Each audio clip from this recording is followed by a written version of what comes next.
This is a look at what could happen if UPS doesn't reach a deal on its new contract. Union workers in Louisville say they are ready to strike in August, and that is the message they sent this morning with what they called a practice picket outside the company's Worldport Global Air Hub.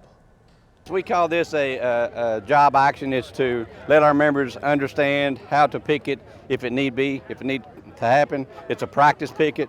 As you can see, we didn't block the roadway. We just had a peaceful demonstration here to let UPS know that if they don't give us the right contract and we're forced to strike, we will.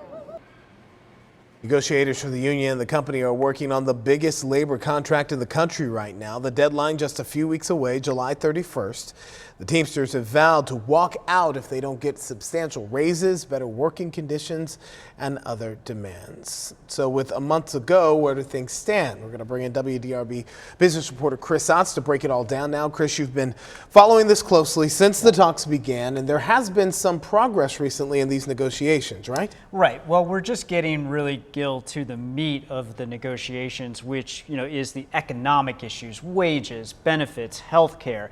That's going to be the thorniest part, but they have had some agreements on other things so far, the biggest being air conditioning in those package cars. Believe it or not, those open air cars are very hot in the summer and not air conditioned, so that's a big win.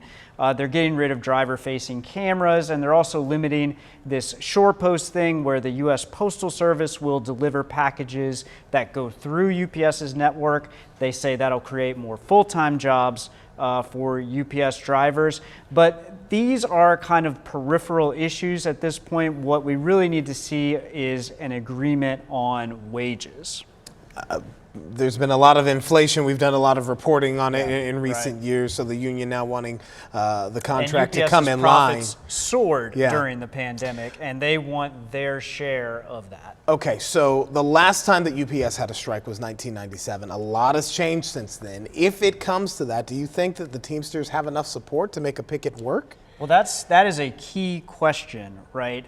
Do they have, so the people who came out today obviously are very motivated and will be on the picket line, but there are thousands and thousands of UPS workers around the country.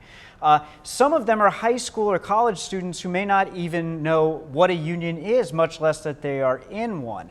That said, there were a lot of young people at today's event, one of which I spoke to.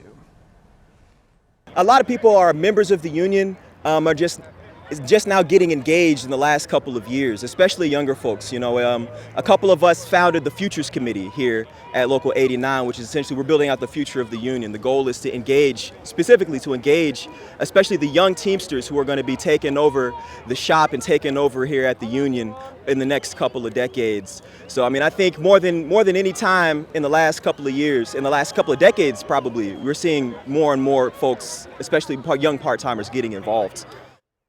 Yeah, but Gil, I also talked with workers who were not part of that thing that happened today. They were just going in on the job. One I spoke to said she very much sympathizes with all the goals of the contract and what the union is doing, but she's not sure that she could commit to actually walking out of the job because she needs that paycheck. A complex decision for a lot of workers and a lot of families. All right, Chris Otts, thanks for staying on top of this for us. We can look for your article on WDRB.com. Absolutely. Thank you for your reporting.